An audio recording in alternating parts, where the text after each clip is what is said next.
আমি আমার আপুকে হেল্প করেছি এই রিক্সাটা এই পিছনের সাইডে একটু আঁকাতে হেল্প করেছি।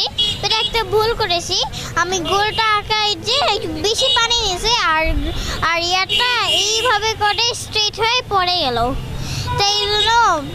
তাই জন্য আমি আবার গোলটা করেছি। এটা একটা ছোট একটা আমার খুব ভালো লাগছে। নিজেদের আর্থিক শ্রম, স্বেচ্ছাশ্রম সব কিছু ওরা নিজেরাই করছে। আমরা এখানে কয়টা থেকে কয়টা পর্যন্ত এই কাজ? এইটা মূলত শুরু হয় 10টা বা 11টা থেকে, এর শেষ নাই। কখনো যেতে যেতে 3টা বেজে যায়, বিকাল 3টা, কখনো বা রাত হয়ে যায়, রাত 10টাও বেজে যাচ্ছে, ঠিক নাই এটার। আমি বললাম কি আপু আমাকে আঁকাই দেন, তো আঁকাচ্ছে এই আর কি। হ্যাঁ, আমাকে এরা বললো কি আপু তাহলে ব্যস্ত আছি আপনারা, আমি ব্যস্ত না আপু, আমাকে 1 ঘন্টা দেরি হোক, আমি বসে আছি, আপনারা একটু আঁকাই দেন। কিন্তু আঁকাচ্ছে। মানে কিসের জন্য আঁকাই নিচ্ছে? ভালো লাগছে আমাকে একটু।